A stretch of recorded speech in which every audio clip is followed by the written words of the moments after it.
Alors, nous sommes Daf Nun Bet, d'accord, page 52, en haut de la page, la deuxième ligne.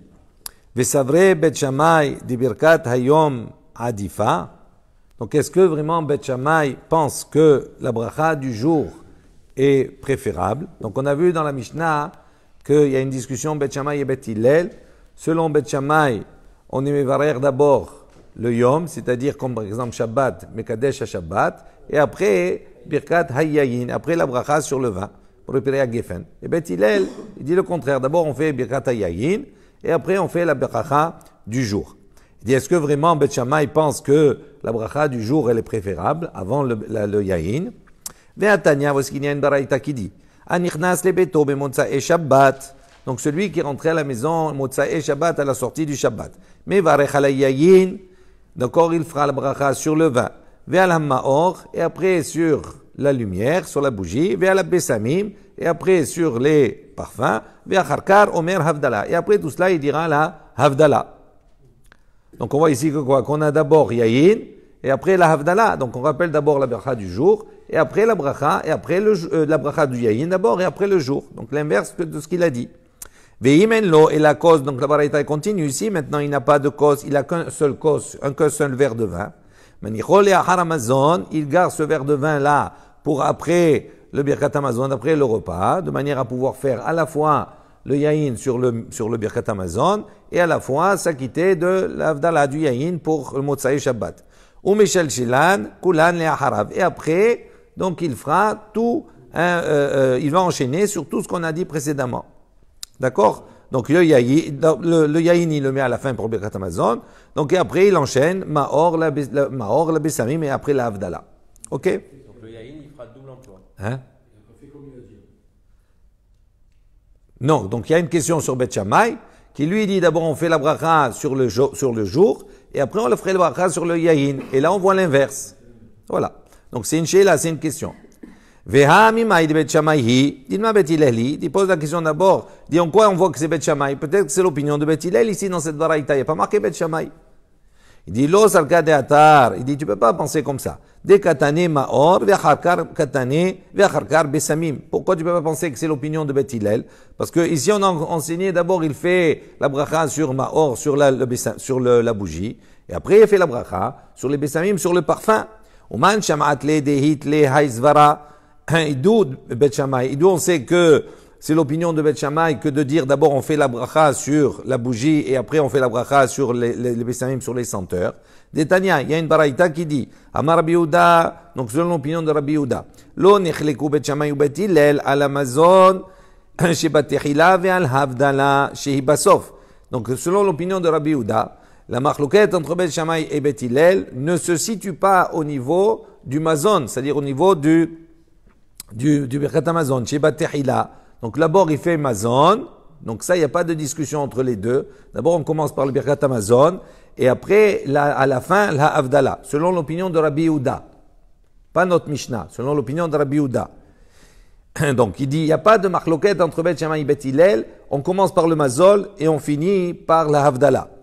Il dit Alman echleku, en revanche Rabbi Yehuda il dit sur quoi ils sont en discussion les deux? À la maor et à la besamim, sur la bougie et sur la senteur. Bet Shammai omrim, Bet Shammai disent maor ve acharkar besamim. Donc selon Rabbi Yehuda, Bet Shammai pense d'abord on fait la bracha sur la lumière, d'accord, sur la bougie, et après on fait la bracha sur les senteurs. Ou Bet Hillel omrim, tandis que Bet Hillel disent besamim ve acharkar maor. Donc d'abord on fait la bracha sur les besamim, et après on fait la bracha sur la bougie. Donc on voit d'après cette baraita, selon l'opinion de Rabbi Yehuda, on voit que quel est celui qui a dit d'abord Maor et après Besamim? C'est Bet Shammai. Donc ça veut dire que la baraita qu'on a apportée au début, elle va selon l'opinion de Bet Shammai. Et donc si elle va selon l'opinion de Bet Shammai, donc il y a la question, comment Bet Shammai il a pu dire avant dans notre Mishnah qu'on fait d'abord le Yom et après on fait le Yayin, alors que dans cette baraita on voit qu'il a enseigné l'inverse. Donc ça c'est la question. Maintenant, on n'a pas fini. Umimai de Bet Shammai hi, ve'aliba de Rabbi Yehuda. Il dit, pourquoi tu veux faire tendre la première braïta qu'on a rapportée en haut, qui est l'objet de la question, en disant que c'est l'opinion de Bet Shammai, selon l'opinion de Bet Shammai, selon l'opinion de Rabbi Yehuda, selon la version de Rabbi Yehuda. Il dit, Dilma, peut-être non, Bet Hillel hi, ve'aliba de Rabbi Meir. Il dit peut-être que c'est l'opinion de Bet Hillel qui est rapportée selon la version de Rabbi Meir. Hein, la version de Rabbi Meir, c'est dans notre Mishnah. Où là-bas, on voit que dans notre Mishnah, qu'est-ce qu'on a dit concernant Bet Hillel? Ner et Bessamim. Donc effectivement, on voit Ner et Bessamim. D'abord, on fait la bracha sur le Ner et après, on fait la bracha sur les Bessamim, comme la braïta qui est en haut. Il dit pourquoi on ne peut pas dire comme cela? Ça marcherait. Dis-le, Sarkade Atari, tu ne peux pas penser comme ça. Pourquoi? Dekatane acha bematnitin, parce que dans notre Mishnah, on a enseigné quoi? Bet Shammai omrim ner umazon besamim vehavdala. Donc dans notre Mishnah, on a dit Bet Shammai, il pense. En vérité, dans la Mishnah, la discussion, elle est uniquement pour le milieu. C'est-à-dire, ils sont d'accord les deux pour dire qu'au début, on commence par ner et on finit par havdala. Et que toute la discussion, elle est sur mazon et besamim. Donc Bet Shammai, qu'est-ce qu'ils disent? D'abord le ner, d'abord la bougie, après mazon, après le repas, la birkat amazon. Bessamim, après il y a les Bessamim, et après il y a l'Havdala. Bet Hillel omrim, qu'est-ce qu'il dit Bet Hillel? Ner, Bessamim, Mazon ve Havdala. D'abord Ner, après Bessamim, Mazon ve Havdala. Il dit Ve'atam ba Braïta katane. Il dit ça peut pas aller comme Bet Hillel. Pourquoi? Parce que là-bas dans la Braïta, qu'est-ce qu'on a enseigné? On a dit dans la suite de la Braïta, Imen lo et la kosechat, si il n'a qu'un seul verre de vin, manichole haramazon, il le laisse après le Mazon. Ou Meshal Shelan, Kulan le Harav. Et donc après, on entraîne tout le reste dans l'ordre comme on a cité. Donc on voit que quoi? Que dans ce cas-là, le Mazon, il est au début. Donc ça, qui pense que le Mazon, il est au début, qu'il n'y a pas de marloquette entre Bet Hillel et Bet Shammai sur le Mazon au début? C'est Rabbi Yehuda. Donc Shema Mina de Bet Shammai, hi ve'liba de Rabbi Yehuda. Donc on est obligé de dire que c'est selon l'opinion de Bet Shammai et qui est rapporté selon la version de Rabbi Yehuda. Ou Mikol Makom Kashia. Donc tout cela, c'est pour démontrer que ça va selon l'opinion de Bet Shammai. D'accord? La baraïta première. Maintenant, on reste sur la question. Pourquoi Bet Shammai, il a dit dans cette baraïta, d'abord on fait Yahin et après on fait le Yom. Alors que dans notre Mishnah, il a dit on fait le Yom. D'accord? Et après, non. C'est ça? Non, c'est l'inverse. Non. Dans notre Mishnah, il dit d'abord le Yom et après le Yahin. D'accord. Il dit il y a la Kashia quand même. Donc, Kasavre Bet Shammai, il dit, Bet Shammai, il pense, Shane Iyule Yoma ou Meafuke Yoma. Il dit, c'est différent entre la rentrée du jour et la sortie du jour. Il dit, Iyule Yoma, donc quand on fait rentrer Shabbat, Kama de Magdaminan le Adif. Il dit, qu'est-ce qui est préférable? Qu'on le fasse rentrer le plus tôt possible. Donc, il dit, c'est pour ça, pour l'entrée du Shabbat, qu'est-ce qui est préférable? D'abord, on est Mekadesh Hayom, pour faire entrer le plus tôt Shabbat, après on fait le Yahin. Il dit à Fouke Yoma, en revanche, quand le Shabbat il sort, Motsaï Shabbat, parce que cette baraïta elle parle de Motsaï Shabbat, il dit Kamad me Harinale Adif. Plus on fait retarder la sortie du Shabbat, mieux c'est. Donc c'est pour ça qu'il a dit on commence par le Yahin, et après on fait la Havdalah, qui est la marque de la fin du Shabbat, à la fin, en dernier, de plus loin. Donc il n'y a pas de marloquette, en vérité, c'est deux situations différentes. Il dit qu'il rid et là, lehave alan kemasouy, pour ne pas qu'on considère que le Shabbat, on le considère comme masouy, c'est-à-dire comme un poids, comme une charge. Donc on le fait le sortir le plus tard possible. Ensuite, on pose la question. Vesavre Bet Shammai birkat hamazon teunakos. Il dit maintenant, est-ce que vraiment Bet Shammai pense que le birkat hamazon nécessite un kos de yahin, comme on a vu dans la paraïta en haut? Ve'atnan, et voici qu'on a enseigné, balahem yahin la haramazon. Donc, la Mishnah dit ici, on leur a apporté du vin après le repas. Im en sham ela otokos. Si il n'y a uniquement que ce verre de vin, Bet Shammai omrim, Bet Shammai disent, mevarech ala yahin, ve'acharka mevarech ala mazon. Donc, il dit d'abord, on fait la bracha sur le verre de vin, et on le boit, et après, on fait la bracha et après, on fait birkat hamazon. Donc, on voit ici que d'après Bet Shammai, le birkat hamazon ne nécessite pas de vin. Pourquoi? Parce qu'il fait la bracha avant, il le boit avant. Donc, qu'est-ce qui lui reste après s'il n'y a qu'un seul? Donc, il aurait dû, si vraiment c'était important pour lui, il aurait dû dire, non, on attend la fin du birkat hamazon pour pouvoir faire le birkat sur le yahin. Il dit, Maïlav de mevarech, il l'avait, Véchatélé, il dit, est-ce que dans cet enseignement-là, on ne veut pas dire qu'il fait la bracha sur lui, sur ce verre de vin-là, Véchatélé, et qu'il le boit? Il dit, lo, de mevarech, il l'avait, ou manachle. Il dit, non, là-bas, on ne dit pas cela, on dit, il fait la bracha sur le verre de vin, et il le laisse pour le birkat hamazon. Veha amar mor, il dit, mais pourtant le maître a enseigné, hamevarech tzarich shi'tom que celui qui fait une bracha, il doit goûter. Comment tu dis, il fait la bracha et il le laisse pour après le Birkat Hamazon, il goûte pas. Il dit détaïm, il dit oui, il goûte. Il goûte, mais il le laisse. Il laisse le reste, pour le Birkat Hamazon. Il dit ve'amar mor ta'amo pegamo. Donc si voilà, il y a un enseignement qui nous dit que si à partir du moment où il goûte, pegamo, ça veut dire il rend le vin défectueux. Donc à ce moment-là, il peut plus faire après la bracha dessus pour le Birkat Hamazon. Il dit détaïm le bidé. Il dit non, il goûte pas avec la bouche directement. Il met un peu sur sa main, etc. Et il goûte avec sa main, de manière à ne pas que sa bracha ne soit pas inutile au départ et qu'il ne rend pas le yaïn pagoum, d'accord, défectueux. Il dit ve'amar mor. Pourtant on a enseigné kosh el bracha tsarir shi'ur. Il dit pourtant le cause de la bracha, il a besoin d'un shi'ur. Donc c'est-à-dire il a 86 millilitres, d'accord, il y a un shi'ur. Ve'akapahit le mi shi'ura. Il dit mais là ici, quand il va boire un peu, quand il va mettre avec sa main, il va boire. Il va diminuer du shi'ur de base.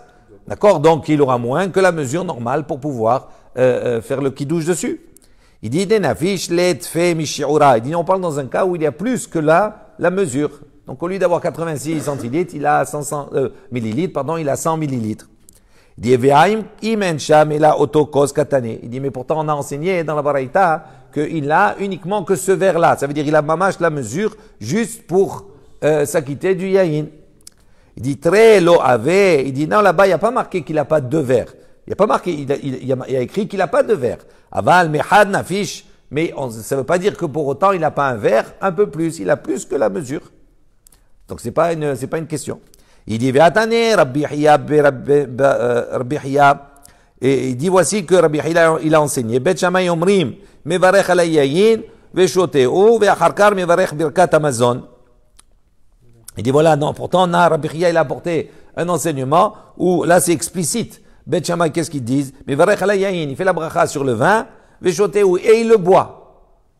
Donc on peut pas dire qu'il a pas bu, etc., qu'il a laissé, ni rien du tout. Il le boit, il est marqué qu'il le boit. Et après il fait la bracha du Birkat Hamazon. Donc après cet enseignement, on voit que pour Bet Shammai, d'accord, ça nécessite pas un verre de vin pour le Birkat Hamazon, puisqu'il le boit, là on l'a marqué explicitement qu'il le boit. Répond, et la très Tanea, l'Ibad Bet Shammai. Dit non, ici on a deux enseignants, deux Tanaïm, qui ont apporté des enseignements différents, d'accord, sur l'opinion de Bet Shammai. Mais ça veut dire qu'il y a certainement un enseignement qui est erroné, qui a mal été rapporté. Ensuite, Bet Shammai Omrim. Donc, qu'est-ce qu'on avait vu dans la Mishnah? Que, à propos de Netilat Yadayim, d'accord, est-ce qu'on fait Netilat Yadayim et après on verse le verre de vin? Ou est-ce que d'abord on verse le verre de vin et après on fait Netilat Yadayim? Alors il y a une discussion. Tanur Rabbanan, les Chachamim ont enseigné. Bet Shammai Omrim notnim la Yadayim ve'acharkar mozgin et akos. Donc les Chachamim, Bet Shammai, ils enseignent, ils disent d'abord on fait Netilat Yadayim, d'accord? Et après, mozgin et akos. Après on verse le verre de vin. C'est-à-dire on fait Kiddush. D'abord il fait Netilat Yadayim, après il fait Kiddush. D'accord? Et après il fait Motzi, d'accord, pour manger. Alors il dit, alors, avant de continuer, juste une petite précision. Parce que là, on aborde des sujets qui sont de Toum'a, d'impureté, etc. et de Tahara. Juste un rappel général, sans rentrer dans les détails, parce que ça va faire l'objet de discussions par ailleurs dans d'autres Gumarot. Il y a ce qu'on appelle Avi Avot Toum'a. Il y a le père, du père de la Toum'a. C'est le niveau le plus important. Avi Avot Toum'a, c'est un maître, c'est un mort. D'accord? Après, quelqu'un qui touche un mort, d'accord, qui va toucher cette impureté extrême, il devient Av Toum'a. C'est-à-dire le père, donc il a un niveau inférieur. Dans la Toum'a, à chaque fois que cette Toum'a-là, elle va se décliner, elle va perdre d'un degré. Donc après Avi Avot Toum'a, il y a Av Toum'a. Il y a l'impureté, le père de l'impureté. Ce Av Toum'a-là, si on le touche, donc par exemple comme des sharatzim, des reptiles, etc., morts, etc., tout cela. Donc c'est Av Toum'a, c'est en vérité la source de l'impureté. C'est-à-dire le corps lui-même, il transmet l'impureté. D'accord? Il est l'impureté en soi. Donc quand on touche cela, d'accord? Je ne rentre pas après si on touche, si on transporte, si on s'assoit dessus, peu importe. Donc cette transmission, elle va donner ce qu'on appelle Rishon la Toum'a. C'est-à-dire le premier degré de l'impureté. D'accord? Cette transmission, elle se transmet aux hommes, aux ustensiles, etc. Ce Rishon la Toum'a, il transmet, il devient Sheni la Tum'a, il peut transmettre, et ce qui transmet, l'objet qui va le toucher, il devient le deuxième degré de l'impureté. Ça, c'est au niveau des kelim, au niveau de la nourriture, etc. Maintenant, celui qui est Sheni la Tum'a, c'est-à-dire il est porteur du deuxième degré d'impureté, à ce moment-là, il ne peut pas rendre shlishi, c'est-à-dire il ne peut pas rendre troisième degré d'impureté pour la nourriture, et ça s'arrête à lui, d'accord? Sauf pour la trouma et les kadashim. Sauf pour la trouma, qui elle est un produit qui est kodesh, qui se consomme par le kohanim. Donc cette trouma-là, ce prélèvement, il a un statut particulier, une kedusha particulière, ou bien les kadashim, c'est-à-dire les korbanot, etc. À ce moment-là, le sheni, il peut rendre shlishi dans ce domaine-là. Le shlishi, il peut rendre revi'i dans les korbanot, dans les kadashim. D'accord? Et il y a un cinquième degré, revi'i peut rendre hamishi, mais ça c'est un degré particulier, c'est uniquement pour la paradouma, les cendres de la paradouma, etc. D'accord? Donc on referme cela. Donc il va y avoir effectivement, quand l'homme il devient rishon la tum'a, devient premier parce qu'il a contracté une impureté qui s'appelle avatum'a, les mains de l'homme, sans rentrer dans les détails, elles ont un statut de sheni la tum'a. Les mains, elles ont un statut de deux. Maintenant, il y a des tum'ot, il y a des transmissions qui sont assour minatora, qui sont décrétées par la Torah, et d'autres qui sont décrétées par les chachamim. Ok? Maintenant, on a dit qu'un sheni, il ne peut pas rendre, d'accord, un shlishi, à part si c'est trouma, d'accord? Mais si maintenant ce contact se fait par l'intermédiaire d'un liquide, comme par exemple l'eau, d'accord, ou le vin, il y a 7 liquides comme cela, je ne veux pas détailler, à ce moment-là, ce sheni-là peut transmettre cette touma-là à une nourriture ou transmettre cette touma à un objet. D'accord? Alors, si en vérité, ça peut redevenir rishon, il redevient rishon, et lui à ce moment-là, il peut transmettre de nouveau. Donc, je ne rentre pas dans cela. Pourquoi je dis cela? C'est juste, on va dire rapidement un tour d'horizon. On aura l'occasion d'y revenir, mais pour comprendre ce qu'on va voir maintenant. D'accord? Donc, qu'est-ce qu'on a dit là-bas? Tanur Rabbanan, les Chachamim ont enseigné. Bet Shammai, retenez cela simplement sans trop poser de questions, après on verra. Ça veut dire que ça nécessite un approfondissement et une étude, une recherche de votre part, entre autres. Tanur Rabbanan, les Chachamim ont enseigné. Bet Shammai onotlim la yadayim. Donc eux, ils ont dit d'abord on fait netilat yadayim, ve'acharkar mozgin et akos. Après on verse le verre de vin, ça veut dire on fait kiddush. She'im ata omer mozgin et akos. Parce que si tu dis maintenant d'abord on va verser le verre de vin et après on fait netilat yadayim. Ils disent non, pourquoi? Parce que Gezerah Shema Itameu Mashkin Sheachore Hakos, Mehamat Yadav, Veyahzereu Veitemeu et Hakos. Il dit pourquoi? Parce que peut-être on craint que Itameu Mashkin Sheachore Hakos, il dit quand on a versé le verre de vin, peut-être qu'en versant, il y a eu débordé, ça a débordé un petit peu, il y a eu des projections, des éclaboussures, etc. Et donc autour du vin, il y a un peu de vin là, il y a du liquide. Et donc il dit, si tu as maintenant les mains qui sont mes hôtes, quand tu vas saisir ce verre-là, par les gouttes qui sont là-bas, qu'est-ce qui va se passer? Ces gouttes-là, elles vont prendre l'impureté qui est sur tes mains et elles vont transmettre cette impureté au cos, au verre. Et donc elles vont rendre le verre extérieurement tamé, impur. Il dit dans les mots, Shema itameu mashkin sheachore akos. On craint que itameu mashkin, que ce liquide-là se rende impur. Le liquide chez Achoreakos qui se trouve dans la partie extérieure, les parois extérieures du verre. Mais Hamat Yadav, comment elles deviennent impures ces gouttes? À cause des mains. Donc ils n'ont pas été lavées encore. Veyahzereu veitameu et akos, et à ce moment-là, la Tum'a, elle va rendre impur le kos, le verre lui-même, extérieurement. On va voir si c'est grave ou pas. Attends. Non, Bet Shammai, il dit quoi? Il dit Netilat Yadayim, d'accord, et après il dit Mozgin et Takos. Alors attends, 2 secondes, 2 minutes. Donc on va mettre 2 minutes. On continue la lecture. Donc, Yadav, Yahazo, Vitemeo et Takos. Velitamo, Yadayim, Lakos. Et à ce moment-là, les mains, donc Vitamo, Yadayim, Lakos. Et donc les mains, elles vont rendre impur le kos. D'accord, non. Attendez. Non, pardon, ça c'est une question, ça. Donc on reprend. On a dit, Bet Shammai il a dit notnim yadayim ve'achar kar mozgin takos. Pourquoi? Shema ata omer mozgin et takos. Donc ve'techila. Donc parce qu'on craint, on va dire quoi? Shei ata omer mozgin. Si tu vas dire maintenant, on va verser d'abord le verre de vin.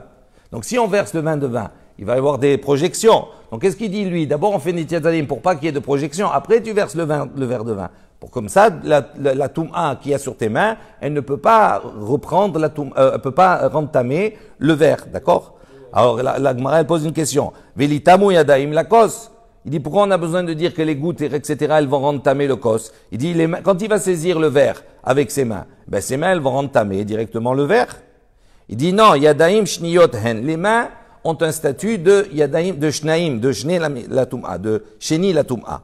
D'accord? Ve'en sheni ose shlishi bachulin. Et donc, comme elles ont un statut de deux, on a dit qu'elles ne peuvent pas transmettre l'impureté, d'accord? Elles peuvent pas rendre shlishi la toum'a, d'accord? Pour quelque chose qui est chol, c'est quelque chose qui est profane. Ce statut de shlishi ne se transmet uniquement pour quelque chose qui est kadosh, mais pas pour quelque chose qui est chol. Donc ici, on peut pas dire, s'il n'y avait pas l'eau qui va faire le transfert de la toum'a des mains, d'accord, sur le kos, à ce moment-là, le kos, les mains en soi, ne peuvent pas rendre shlishi le kos. D'accord? Et là, l'yédé mashkin. Il dit, mais elles peuvent rendre shlishi que par l'intermédiaire du mashkin, de la boisson. Et donc, c'est pour ça qu'il dit d'abord, un Bet Shammai, il dit, notlim yadaim, on se lave les mains, et après, on verse le verre de vin. Ou Bet Hillel, omrim, Bet Hillel, il n'est pas d'accord. Il dit, mozgin et akos, d'abord, on verse le verre de vin, ve'acharkar notim la yadaim, et après, on fait netilat yadaim. Pourquoi? Sheim ata omer notim la yadaim techila. Il dit parce que si tu vas dire maintenant on va faire netilat yadaim en premier. Gzera, il dit qu'est-ce qu'on craint? Shema itameu mashkin sheba yadaim mehamat akos veyahzereu veitemeu et yadaim. Il dit pourquoi? Parce qu'on craint. Lui il considère que le kos il est tamé à la base. Et donc quand il a rempli le verre, il y a eu donc des projections etc. tout cela. Et s'il lave les mains avant, donc les mains elles sont pures. Mais comme le kos, il est impur et qu'il y a autour de l'humidité, quand il va prendre le kos, ces gouttes-là de vin, elles prennent la toum'a qui est sur le kos et elles remettent la toum'a sur les mains. Donc, qu'est-ce qu'il a fait? Il a fait netilat yadayim pour rien.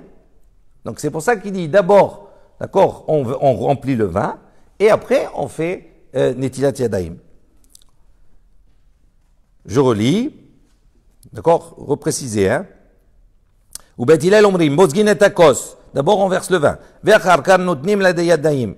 Sheim ata omer notim la yadaim tehila. Parce que si tu vas dire, on va faire d'abord netilat yadaim en premier. Zera shema etameu mashkin sheba yadaim. On craint que etameu mashkin, que vont s'impurifier les eaux sheba yadaim, mais hamat akos, les eaux qui se trouvent sur les mains, d'accord, à cause du verre. Ve'yahzirenu ve'etameu et yadaim. Quand il lève les mains, etc., tout cela, ils sont encore humides. Donc, quand il va toucher le kos, si le kos, il est tamé, à ce moment-là, par l'humidité des mains, l'eau, elle va remettre l'impureté sur les mains à cause du kos. Et donc, c'est pour ça qu'il dit, il vaut mieux d'abord verser le kos et après faire netilat yadayim.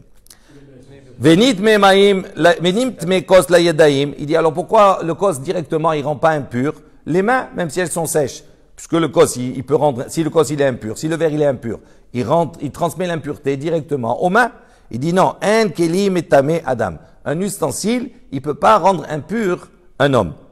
Venit me les mashkin chez betocho. Il dit alors à ce moment-là, tu as compris? Bon, ça reprend. Venit me les mashkin chez betocho. Il dit, à ce moment-là, pourquoi on dit pas que si le kos il est tamé, pourquoi il rend pas impur la boisson qui est à l'intérieur, le yain qui est à l'intérieur? Il dit non. Aha, ici, on parle de quoi? Bekeli sheditmeu ahorav bemashkin. On parle d'un keli qui a été rendu impur à l'extérieur par un liquide. Donc l'extérieur, il est impur. Askinan, on parle de cela. Bdetocho taor. Et l'intérieur, il est pur. C'est-à-dire, qu'est-ce qui a contracté l'impureté? Uniquement l'extérieur du kos. Mais pas l'intérieur. Eh bien, si tu as un verre, ok? D'accord? De base, il est impur. Non, ce verre, il est pur. Ok? Maintenant, sur ce verre-là, il y a des projections à l'extérieur. Il y a des gouttes d'eau ou des gouttes de vin.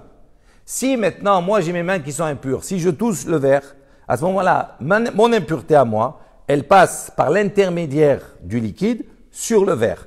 Mais le verre en extérieur, pas en intérieur. Alors la question qu'on pose ici, si le verre il est impur, pourquoi il ne rend pas impur l'intérieur? Il dit non, on ne peut pas parler de cela. On parle d'un verre dont la toum'a se trouve uniquement sur la partie extérieure du verre, mais pas la partie intérieure. Et il y a un principe qui est le suivant qu'on va voir maintenant. Il dit de toho taor vegabo tamé. Il dit on considère que même s'il il est possible d'avoir un élément, un verre, dont l'extérieur est impur et l'intérieur est pur. Comment? Dit Nanyan Mishnah qui dit Keli shenitmeu achorav. Un keli qui a été impurifié à l'extérieur, bemashkin, par l'intermédiaire de l'eau. Achorav tmeim, sa partie extérieure, d'accord, est impure. Toho, en revanche, son intérieur. Veu gano, et son rebord, le rebord du verre. Veozno, et l'oreille, c'est-à-dire l'anse qui est comme une forme d'oreille. Viadav, et ses anses. Théorim, tout ça, ça reste à or. Même si l'extérieur, d'accord, a été impurifié par un contact, par l'intermédiaire de l'eau. Donc ça veut dire que c'est une touma un peu particulière. Nitma, tout ça, d'accord, théorim. Nitma tocho, nitma kulo. En revanche, si à ce moment-là, l'intérieur devient tamé, à ce moment-là, c'est l'ensemble qui devient tamé.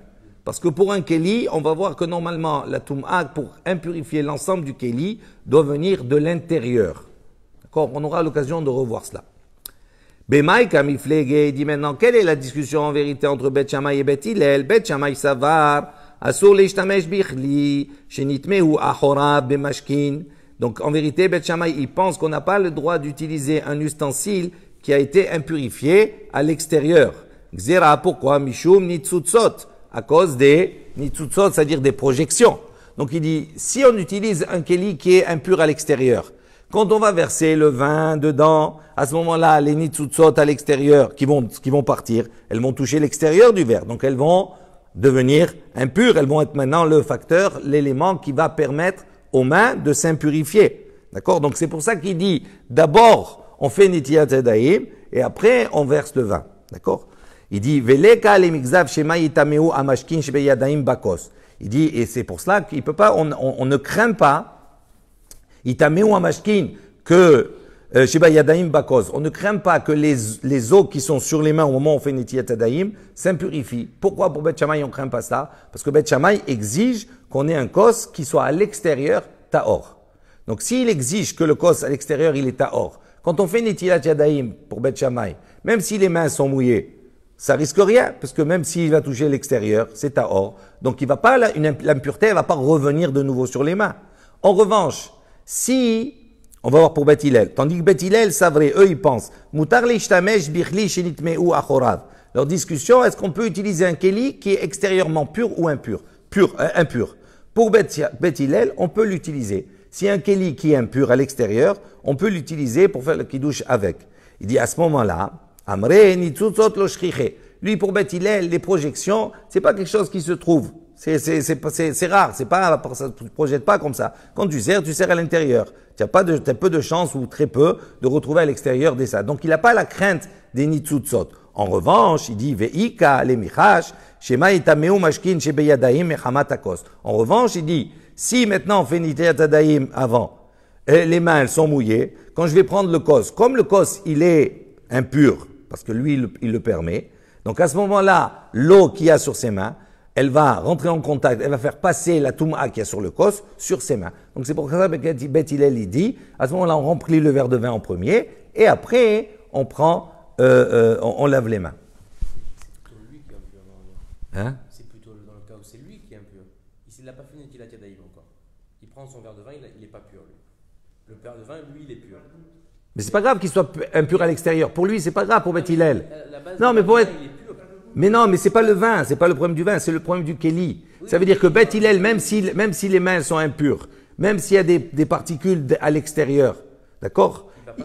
Quand il prend le verre de vin, même si le kos il devient impur, c'est pas grave. Il dit c'est ça la discussion qu'il y a entre les deux. Est-ce qu'on peut faire un kiddush avec un verre de vin qui extérieurement est impur? Pour Bet Hillel, oui, pour Bet Shammai, non. Donc il dit, puisqu'ils ont des exigences différentes, à ce moment-là, on va voir que c'est ça qui va faire varier le fait que si on donne une attention particulière aux nitzutzot, c'est-à-dire aux projections, ou bien on va donner une importance sur l'eau qui se trouve sur les mains. C'est tout simple. Allez, on avance un petit peu. ובית הלל סברי מותר להשתמש בכלי שנטמעו אחוריו במשקיעין. On a fait ça. אמרין לסוסות לא שכיחה, ומה למיחש שמה יטמעו משכין שבידיהם מחמת הכוס. דבר אחר, donc on dit, Rabbi Hillel, il apporte une autre raison, תקף לנטילת ידיים סעודה. Il dit pourquoi on a besoin de faire également netilat yadayim après avoir versé le verre de vin, parce que de suite après la netilat yadayim, il faut faire la seuda, donc il faut manger.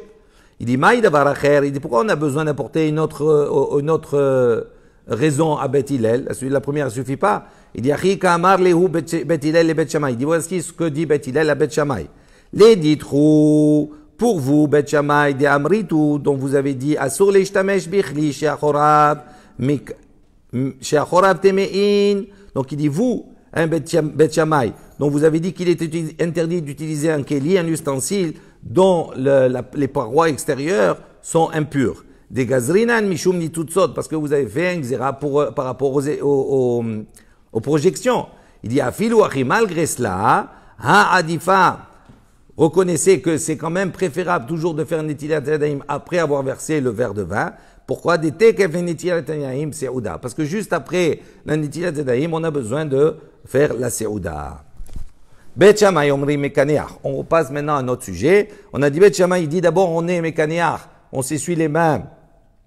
On s'essuie les mains avec la serviette et après il y a une marloquette. Est-ce qu'on pose la serviette sur la table ou est-ce qu'on pose la serviette sur les coussins, là où il s'est allongé? Tanoura banan. Bet Shammai omrim, Bet Shammai disent mekaneach yadav mapa. D'abord on s'essuie les mains avec la mappa avec la serviette, ou maniha la shulchan, et on la pose selon Bet Shammai sur la table. Sheim ata omer la kesed, parce que si tu vas dire qu'on la pose sur le coussin, zera shema itameu mashkin sheba mappa. Il dit parce qu'on craint peut-être que quand on s'est essuyé les mains, la serviette elle est humide, et à ce moment-là, si on la pose sur le kesed, sur le coussin, elle va s'impurifier, le liquide qu'il y a dedans, il va porter la touma qui est sur le kesed, sur la serviette, mais hamata kesed. Donc, à cause du kesset, il va avoir la touma sur la serviette. Et à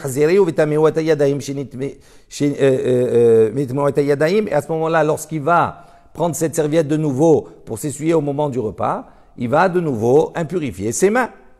Il dit pourquoi on n'a pas dit directement que kesset les mapa, que le coussin, il impurifie directement la serviette. Pourquoi on a besoin de dire qu'elle est humide, etc. Il dit en keli metame keli. Il dit parce qu'un ustensile ne rend pas impur un ustensile. Venitmeye keset le gavra. Il dit pourquoi on n'a pas dit à ce moment-là que directement le coussin, il impurifie la personne parce qu'il est couché dessus. Il dit goufa en keli metame adam. Il dit donc le gavra goufa. Il dit en keli metame adam. Un ustensile ne peut pas rendre impur un homme. Ou Bet Hillel, c'est l'opinion de Bet Shammai. Ou Bet Hillel, à la kesset, ou Bet Hillel omrim, ils ont dit quoi? Ils doivent poser la serviette sur le coussin. Shei mata omer à la shulchan, il dit parce que si tu vas dire qu'on pose sur la table, il dit Gzera shema itameu mashkin sheba mapa, mehamat shulchan v'yachazru v'itameu et aochalim. Il dit pourquoi? Parce que si tu poses sur la table, comme la table, elle est également chénie, elle est considérée comme elle est impure. Donc il dit peut-être que par l'humidité qu'il y a sur la serviette, l'impureté de la table, elle va revenir sur la serviette. Et à ce moment-là, cette serviette qui est sur la table, elle risque d'impurifier des nourritures. Alors il dit, Vilitame shulchan laochalim shebetocho. Il dit pourquoi on n'a pas dit à ce moment-là que la table elle-même, si elle est impure, elle va rendre impure la nourriture qui se trouve dessus. Il dit non. Acha beshulchan sheni askinan. Il dit, on parle ici d'une table qui a le statut de Sheni la Touma, de deuxième degré de Touma. Et le Sheni, on sait, celui qui a un statut de Sheni la Touma, il ne peut pas rendre Shlishi dans un cadre où c'est Cholin, c'est-à-dire c'est profane, uniquement dans le cas où c'est Trouma, où c'est Kodesh. Et là, il y a des mashkin uniquement par des boissons, par des liquides. Donc ça veut dire que Sheni ne peut pas rendre Shlishi, d'accord? Mais le seul cas où il peut rendre shlishi, cette touma, elle peut se transmettre uniquement s'il y a un liquide. Et donc c'est le cas ici. La serviette, elle est mouillée, il y a un liquide dedans. Donc comme la table, elle est chénie, par le liquide qu'il y a dans la serviette, elle transmet la touma à la serviette. Et la serviette, à ce moment-là, elle également peut transmettre la touma sur les ochalim, sur les nourritures. Bemaï kamiflege, dit de quoi en sont-ils en marloquette? Bet Shammai, Bet Hillel. Bet Shammai, c'est vrai. En vérité, Bet Shammai pense. Asur l'ishtamesh beshulchan sheni. Donc, Rabbi Shammai, ils disent, on n'a pas le droit d'utiliser une table qui a un deuxième degré de touma. Pourquoi? Gzera mishum ochle trouma. Il dit pourquoi? Parce qu'on craint que peut-être sur cette table, on peut venir à manger, d'accord, de la trouma. Et donc, si on autorise, on risque de rendre à ce moment-là, même directement, la table va directement rendre tamé, la trouma, rendre shlishi la trouma, sans intermédiaire ni de liquide, ni rien. Il dit, ou Bet Hillel, ça vrai, Bet Hillel, il dit, mutar l'ishtamesh b'shulchan sheni. Eux, ils pensent qu'on peut utiliser une table qui a une touma au deuxième degré. Ochle trouma, zrizin em. Il dit, tu vas lui poser la question, alors pour la trouma. Il dit, non, ceux qui mangent la trouma, zrizin en. Eux, ils sont consciencieux, ils vont faire attention. Donc ça ne se pose pas. Davar acher, dans cette même baraïta, Bet Hillel, il a apporté une autre réponse, une autre raison. En netilat yadayim lacholin minat Torah. Il dit pourquoi? Parce que netilat yadayim, quand on veut manger quelque chose qui est chol, d'accord, qui est profane, le netilat yadayim, elle est uniquement minat Torah, midera banan, elle n'est pas minat Torah. Donc on doit se laver les mains uniquement quand on mange korbanot, de kadashim. Mais quand on mange quelque chose qui est chol, à ce moment-là, on n'a pas besoin de faire netilat yadayim. Il est uniquement, c'est institution des chachamim. Il dit, maï davar acher. Il dit, pourquoi on a besoin de rajouter cette deuxième raison, Bet Hillel? Achi kamre lehu, Bet Hillel et Bet Shammai. Ainsi, ils ont dit Bet Hillel à Bet Shammai. Vechi temru. Si maintenant vous allez dire, maïshna gabe ochalin de chashinan, ou maïsh gabe yadaim de lo chashinan. Ici, quelle différence y a-t-il? D'accord, qu'on craint, qu'on rentamer les ochalin, ou bien qu'on craint de ne pas rentamer les mains. Il dit, afilo achi, même ainsi, ha'adifa, de en netilat yadayim, les cholin min Torah. מוטב שיטמאו ידיים דלת להו עיקר מדאורייתא, ואל יטמאו אוכלים דאית להו עיקר מדאורייתא. Il dit malgré cela, c'est quand même préférable de faire attention d'en netilat yadayim la cholin, puisque l'netilat yadayim elle est uniquement midera banan, elle n'est pas de la Torah. C'est préférable de rendre, d'accord, ses mains impures, d'accord, que de rendre les ochalim impurs. Donc c'est pour ça que Bet Hillel, il a précisé, rendre les mains impures, ça c'est manger impur avec des mains impures, c'est midera banan. Tandis que rendre impur de la nourriture et consommer de la nourriture impure, ça c'est midéoraïta. Donc lui, il a veillé, le Bet Hillel a plutôt protégé la nourriture que de protéger les mains. Bet Shammai omri mechabbedin. Donc Bet Shammai a dit également dans la Mishnah, on nettoie d'abord la pièce et après on fait netilat yadayim, maïma haronim. Tanu Rabbanan, Bet Shammai omri mechabbedin et tabayit. D'abord on nettoie la pièce, d'accord, ou la table, ve'acharkar notnim la yadayim. Et après cela, on fait netilat maïma haronim. Pourquoi? Si tu vas dire d'abord tu fais maïma haronim en premier, nimsa atam afsid et taochanin. À ce moment-là, tu risques d'abîmer la nourriture qui s'y trouve encore, la nourriture qu'il y a sur la table, etc. Tout cela, on risque de l'abîmer parce qu'on va faire couler de l'eau, d'accord, de maïma haronim dessus. Avan netilat yadayim. Ça, ce passage, on le lit pas, on le saute. On reprend ou Bet Hillel omrim. Ou Bet Hillel omrim, Bet Hillel disent im shamash talmid chacham ou. Eux ils disent si maintenant le shamash, le serviteur, c'est un talmid chacham, notel pirurin sheyesh bahem kazayit, lui il va prendre les morceaux de pain, d'accord, de nourriture qui ont un kazayit, qui ont une mesure de 30 grammes, ou maniach pirurim sheyen bahem kazayit, et il va laisser donc tous les petits morceaux qui n'ont pas kazayit. Il dit, mais ça y est, allez, les Rabbi Yochanan. Ça, c'est un appui à l'opinion de Rabbi Yochanan. Rabbi Yochanan, il a enseigné, pirurim sheyen bahem kazayit, des miettes qui n'ont pas un volume de kazayit, mutar li abedan beyad. On peut à ce moment-là les perdre, les jeter avec la main. Mais Mike a mis flégué, de quoi ils sont en discussion? Bet Hillel, ça vrai, Bet Hillel, il pense à sur l'ishtamesh bashamash amaares. Lui, il dit, on n'a pas le droit d'utiliser un serviteur qui est amaares, qui est ignorant. Ou Bet Shammai, oh, ça vrai, et Bet Shammai pense, mutar l'ishtamesh bashamash amaares. On a le droit, on est autorisé à prendre un serviteur qui est amaares, qui est ignorant. Et donc, d'où l'objet de toute leur discussion. Amar Rabbi Yosef, Rabbi Hanina, Amar Ravuna. Donc, Rabbi Yosef, le fils de Hanina, a dit au nom de Ravuna. Bekulehe pirkin, halakha ki Bet Hillel. Dans tout le chapitre, dans tous ces sujets-là qu'on a développés précédemment, la halakha, elle est comme Bet Hillel. Bar meha, de halakha ki Bet Shammai. À l'exception de ce cas-là, où la halakha, elle est comme Bet Shammai. Ça veut dire qu'on a le droit de prendre un shamash qui est amaretz. Rabbi Hoshaya matni pecha. Rabbi Hoshaya, lui, il a enseigné, cette braïta, il a enseigné il a changé les auteurs. Alors, ce que Bet Shammai a dit, c'est Bet Hillel, et ce que Bet Hillel a dit, c'est Bet Shammai.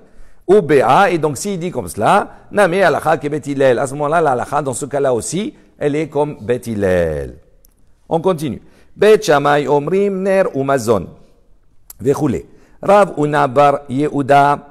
Donc on dit que Rav Una, d'accord, qu'est-ce qu'il a dit? Ner ou Mazon, après Bessamim. D'accord, et Avdallah. C'est Bet Shammai. Ner, après Mazon, et après Bessamim. Donc le Ner, il est avant Bessamim. Donc Rav Una Bar Yehuda, on raconte que Rav Una Bar Yehuda, il a les Rava. Il était dans la maison de Rava. Haziel et Rava, Devarir. Donc il a vu Rava qu'il a fait la bracha, Motsai Shabbat, Ha-Bessamim Beresha. Il a fait la bracha sur les Bessamim en premier. Amarle, il lui dit, mais Kede, il dit, voyons, Bet Shammai ou Bet Hillel, Ha-Maor, l'eau pliée. Donc Bet Shammai, Bet Hillel, Ha-Maor, sur le Maor, c'est-à-dire sur la bougie, l'eau pliée, ils ne sont pas en discussion. Détania, comment on voit la baraïta? Bet Shammai Omrim, Ner ou Mazon, Bessamim Vehavdala. Donc Bet Shammai, ils disent quoi? Ner d'abord la bougie, après le repas, le Birkat Amazon, après Bessamim, après les senteurs, et après la Havdala. Bet Hillel Omrim, Ner ou Bessamim, Mazon Vehavdala. Donc il dit là ici, Ner, Bessamim, Mazon. Donc on voit que ce soit pour un, que ce soit pour l'autre. On n'a jamais commencé par les Bessamim. Donc comment Rava il a pu faire Bessamim en premier? Ça ne peut pas aller ni comme Bet Shammai ni comme Bet Hillel. Il dit Ane Rava batre zo divre Rabbi Meir aval Rabbi Yehuda Omer. Donc il lui a répondu, Rava il lui a dit non mais ça va selon l'opinion, selon les propos de Rabbi Meir. Il dit aval mais maintenant selon l'opinion, selon la version de Rabbi Yehuda. Qu'est-ce qu'il a dit Rabbi Yehuda Omer? Lo nechleku Bet Shammai ou Bet Hillel.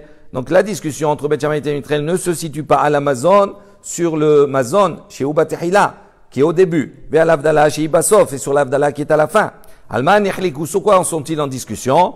À la Maor, vers la Bessamim, sur la bougie et sur les senteurs. Chez Bet Shammai Omrim, Bet Shammai disent quoi? À la Maor, d'abord on fait la bracha sur la bougie, vers Harkar, Bessamim, et après on fait sur la senteur. Ou Bet Hillel, Bessamim, vers Harkar, Maor. Et tandis que Bet Hillel, il dit d'abord Bessamim, et après Maor. Donc on voit que selon l'opinion de Bet Hillel, on commence par quoi? D'abord par Bessamim et après on fait la bougie. Donc ça reviendrait à dire que Rava, lorsqu'il a commencé par les Bessamim, il a suivi certainement l'opinion de Bet Shammai selon la version de Rabbi Yehuda. Mais Amar Rabbi Yochanan, Na'agu ha'am, et Rabbi Yochanan il a dit, le peuple a pris l'habitude, que Bet Hillel, Haliba de Rabbi Yehuda, comme Bet Hillel, selon la version, l'enseignement de Rabbi Yehuda. Ensuite, Bet Shammai Omrim chez Bara. On avait vu dans la Mishnah, il y a une discussion Bet Shammai Bet Hillel sur la bracha, Bara Meor Aesh ou Bara ou Boré Meoré Aesh. Donc Amar Rava il a dit Bebara Koulé Alma l'a plié. Il dit dans le Bara, tout le monde est d'accord, il n'y a pas de discussion. Pourquoi? Des Bara Mashma. Quand on dit Bara, ça veut dire quoi? C'est au passé. Bara, il a créé, d'accord, les éclats du feu. Il a créé, c'est un passé. Tout le monde est d'accord pour dire que bara, c'est une expression, c'est un verbe qui signifie le passé. Qui pliguait, en revanche, la marque qui est entre Bet Hillel et Bet Shammai, Beboré. C'est sur le mot boré.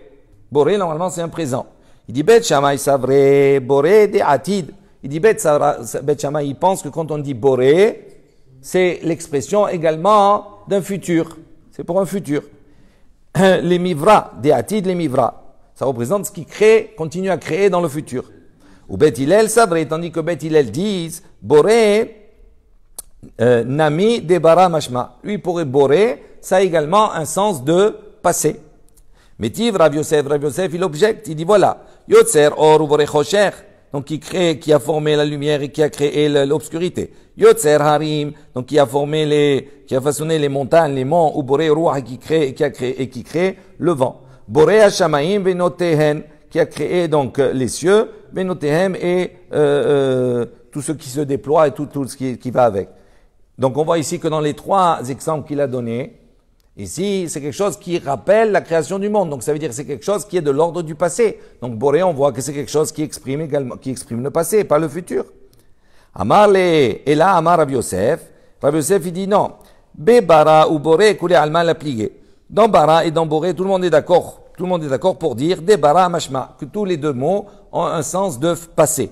Qui pliguait, en vérité, leur discussion, elle n'est pas sur le verbe. Bemaor ou meoré. La discussion, elle est sur maor. Est-ce qu'on dit meor, boré, un bara ou boré, meor haesh ou meoré haesh au pluriel.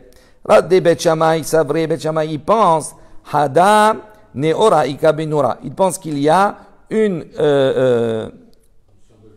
sorte de lumière dans le feu. Ou Bet Hillel, c'est vrai, et Bet Hillel pense, tuva neore ika, il y a beaucoup d'éclats, plusieurs couleurs, plusieurs éclats, ika benora qu'il y a dans la lumière, dans le feu.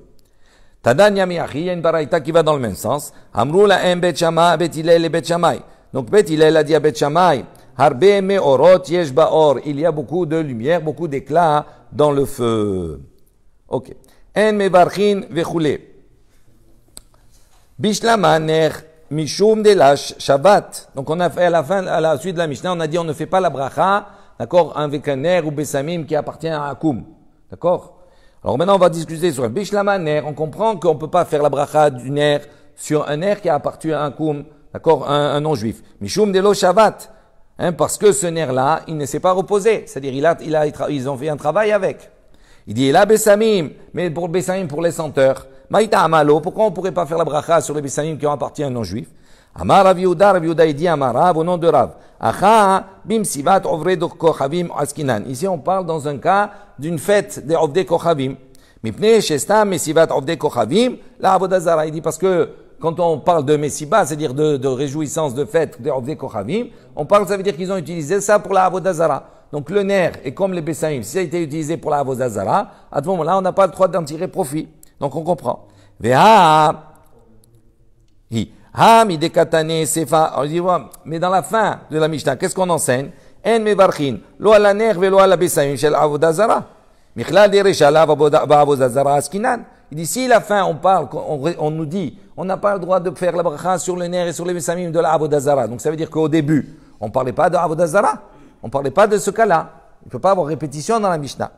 Amar Rabbi Hanina, misura, Rabbi Hanina de Sura, il a dit, ma ta'am.